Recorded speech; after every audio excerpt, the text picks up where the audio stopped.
Jovelyn versus Ahas. Alex Gonzaga, Mateo Ahas. San Colegio Scholarship Prank. If anybody can find that creature, I swear I'm going to give the entire Galleria to him. Kumusta yung mga cancel? Ako nga pala si Marites para magalit legit fake news sa Pilipinas. Ano?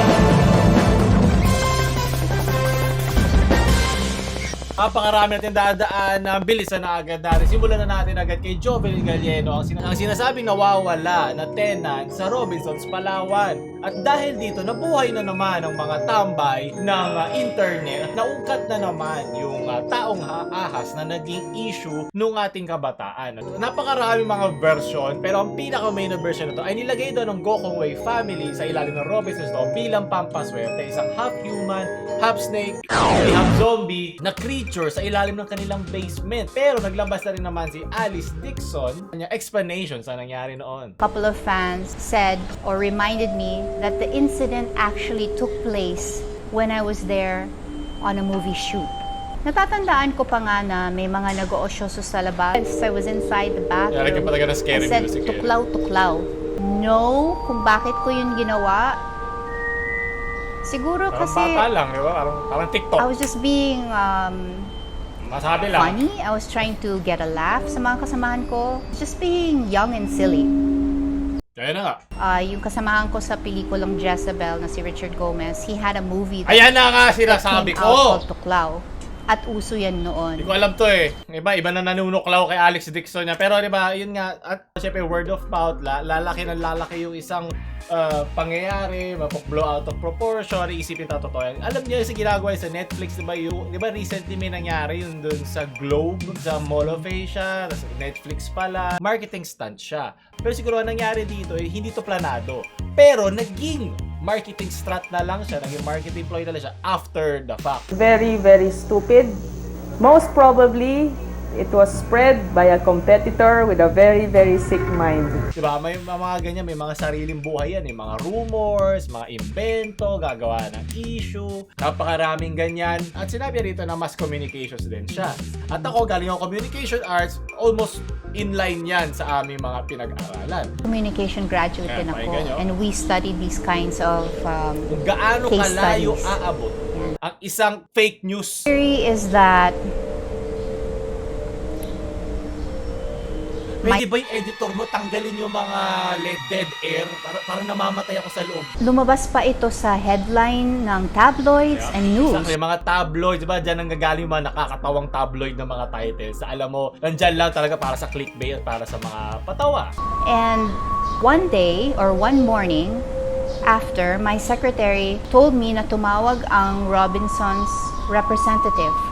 Kasi PR yun eh. Yun yung ilumapit sa kanya isa PR representative, sigurado. Kasi yun ang maglilinis ng iyong imahe, pag may ginawa ka mali o may kang issue na ganap.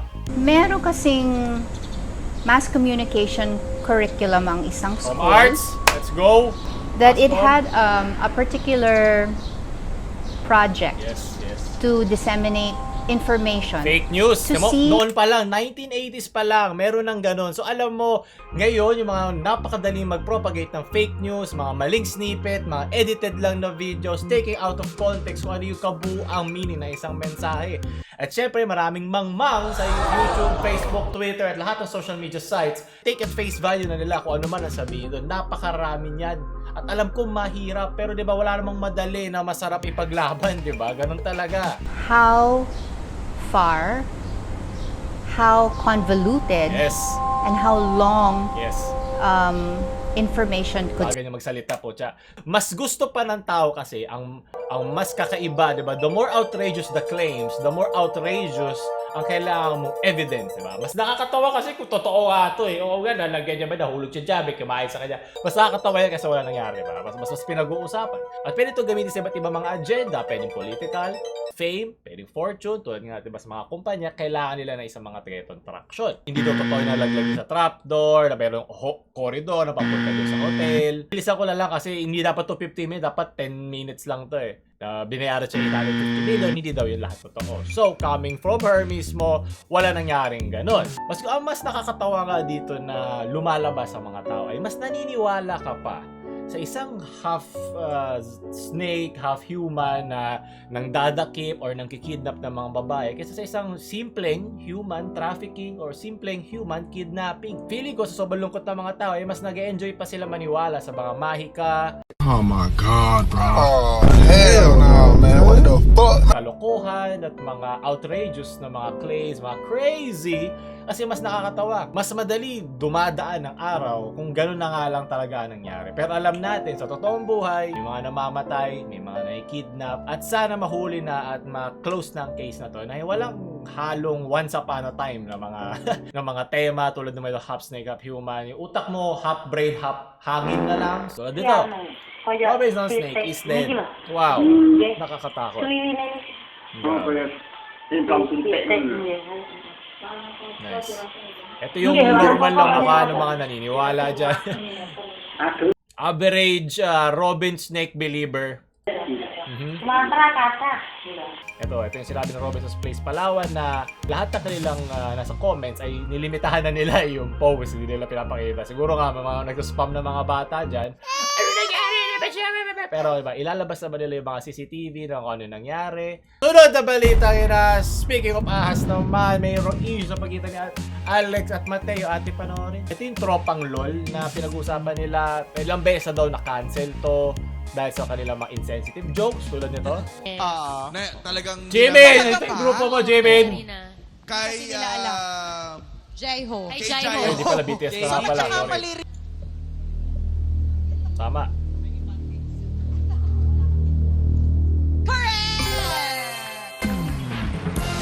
Ang tatay kasi ng member na si Yunyuk ay namatay. Kaya kinancel muna nila, which is understandable. Pero sana ibalik pa rin nila, no?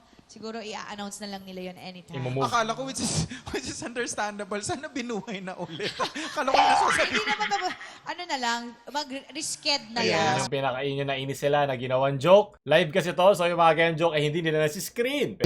Tigilan natin pagbiro sa mga asawa natin dahil mga ex na yan eh. Tapos na yun at maawa naman tayo sa kay konsehal at sa asawa ko dahil kagabi umiyak na talaga ako dahil sa'yo. Bakit ka umiyak sa akin? Dahil nasasaktan ako para sa asawa ko ba? Tigilan na natin pag-usapan na lang at syempre nasa-stress din yung editor natin sa taas. Mahirapan. So, tropang LOL, pag irespeto natin yung mag-asawa natin. Tapos tingin ako dito kay Alex Gonzaga. Ito pala yung full clip. Kasi para may mga compilation sa mga videos na pinapakita yung mga ex ni Mateo, yung mga susulot ng aahas, di ba? Galing kay Goku. Ito pala yung complete clip. Na talaga ako dahil sa'yo. Bakit ka umiyak sa akin? Dahil nasasaktan ako para sa asawa ko ba? Tigilan na natin pag-usapan na lang at syempre nasa-stress din yung editor natin sa taas. Mahirapan. So, tropang LOL, pag irespeto natin yung mag-asawa natin, mag-usap na lang tayo tungkol sa Kokomo!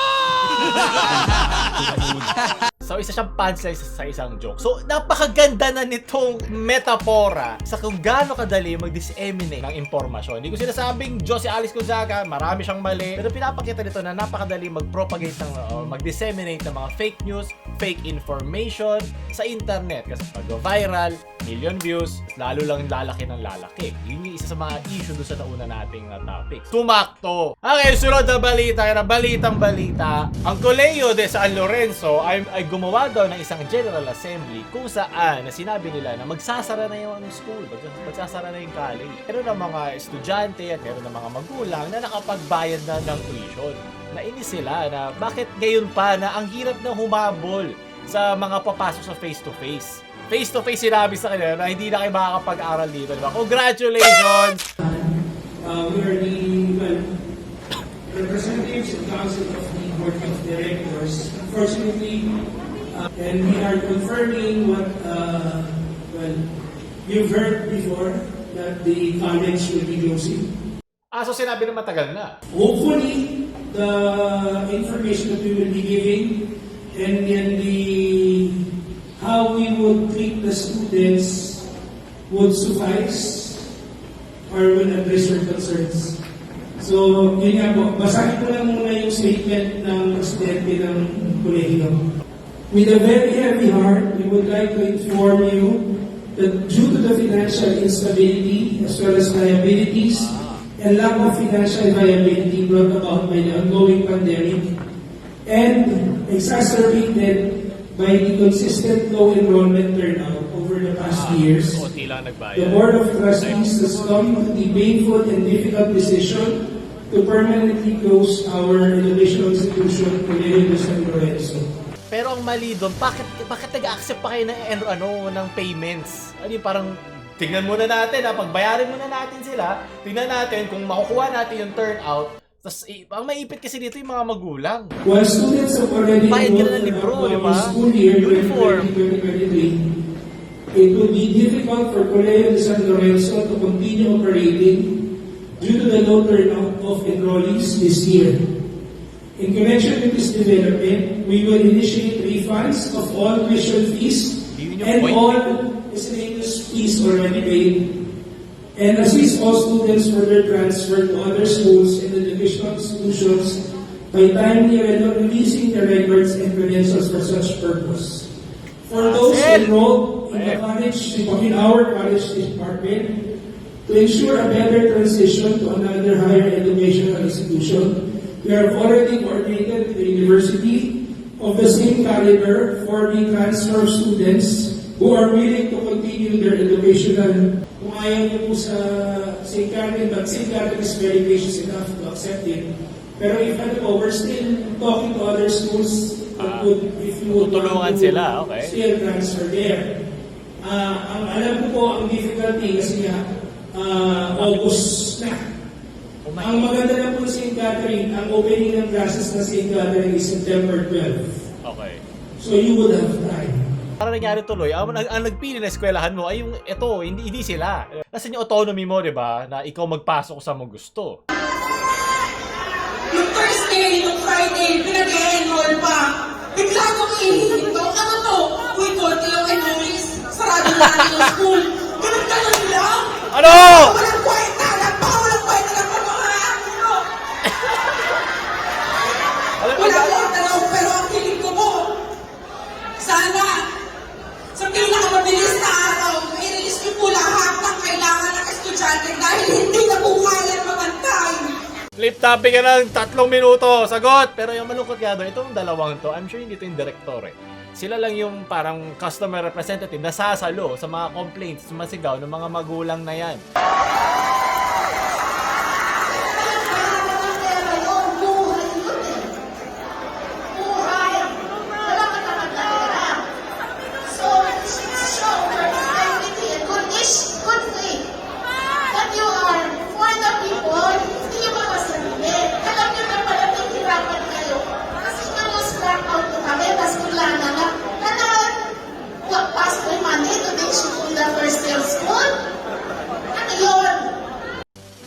Sagot!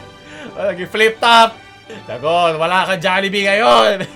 Hindi ba si Alex Dixon yan? Sunod na balita na ito. Nandun na tayo sa tema ng mga nagpa-pranks ng mga schools. Ang context ito ay kailangan nilang ikwento o ipakita na ba't kinakailangan nila yung scholarship habang pinapakita nila ang estado ng kanilang buhay, di ba? Pag ini-introduce yung kanilang mga magulang. I know, kasi nag-apply ako for scholarship na natalo ako ng anak ng janitor. Pero basta malaki pang moral dilemma yan. Nakwento ko rin yan dati, pero wag na natin balikan. Ang tatay ko po na isang drug dealer. Gago! Ulo ka! Wait lang kasi! Wait lang kasi! Wait lang kasi! Wait lang! Pa! Wait lang! Wait lang kasi! Ayoko na, Joy! Ayoko na! Wait lang! Paano ako wala na po siyang boses at saka ang ngipin. Bakit binulul? Wait! Bakit hindi na makapagsalita? Mamaya pumunta sa bahay rito. Ba't kailangan mo yun? Loko ka. Baka siya yung ahas. Meron siyang pangil. Ito po yung nanay ko. Loka ma. Dati pong trabaho niya, Ballstar. Ano ba bata yan? Ano pang video yan Ano to ma? Yung viral. Yung viral to ma. May buwelo pa eh. Ang tunay na nanay, walang buwelo. Dire-diretso sa ulo yan. Sa scholar na yon, siya po umabot pa po dati sa punto na kumakain po siya ng sarili niyang tae. Diba? Yun ang tunay na reaction. Nagtatanim po siya ng marijuana para lang po sa kabuhayan ng pamilya namin. Hoy, natatanggal na yung ano mo. Ibang scholarship na yan. Sara mo yan. Nag-apply din ko para sa scholarship kay karon pamaligya og marijuana. Mo ka siguro. Okay, so parang version lang. Ano to? Mapriso. Mapriso. O, Bisayang version lang pala nung una. Okay lang. Pupunta ninyo. Ba't mo tayo dapat yawa? Umabot po sa punto na yung lola ko, Tumawa. nagbabasurera po siya, na Side eye ng lola. nagbebenta ng marijuana, Abnormal man putang ina mo. Huwag ka mulong, kakat mo na lang. So, script pala to. Pare-pareho lang pala. Akala ko naman pagandahan. Kasi Okay. lang, nagpapaawa nga eh. Bakit nagsasabi ka ng marijuana? Gonggong ka. Iba na lang sasabihin ko, kakat Mababawasan ng Putang ina ko. ko na lang yun. abumutibok ni lola dyan. Bagong day. Kasi hindi nga tayo makakuha ng scholarship. Kaya nga, Dati bakit pa mo naman sasabihin yun. na marijuana? O iba na lang, kunwari na lang, ano na lang. Kakat ko na lang yan. Kinukuha yung kamay. Kung tutusin po dati, umabot pa yung lola ko na nagbebenta ng mga basura, ng mga Bukal. bakal-bakal, ganyan. Mga halakal. Huwag kang magsalita. Ano pa yan? Sige, ganun din. Kunwari nga, Ba't hindi pwede magsalita? ngayon po yung lola ko may kapansanan po siya. Hindi po siya nakakapagsalita. Mag-thank you ka lang.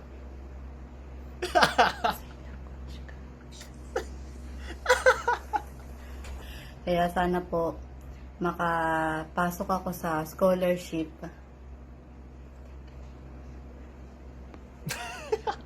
Ayun.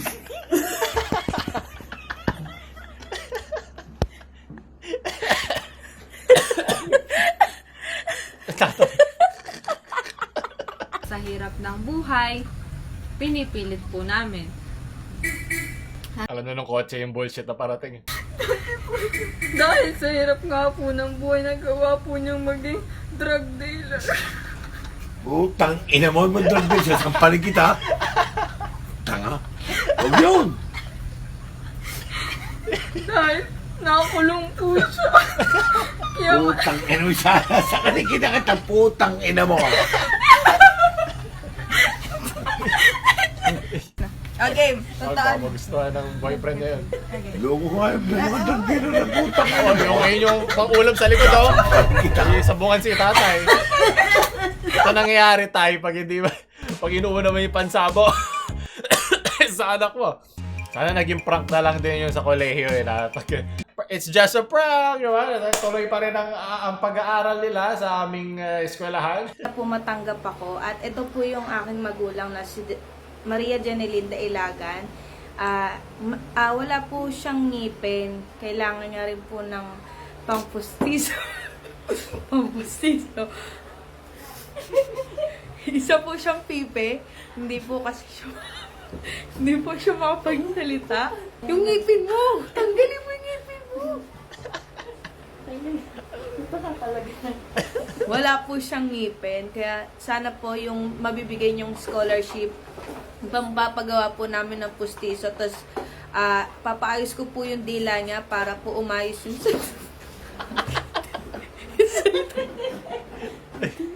katumawa. Tapos, ano yung at tas ano po, bingiri po kasi siya.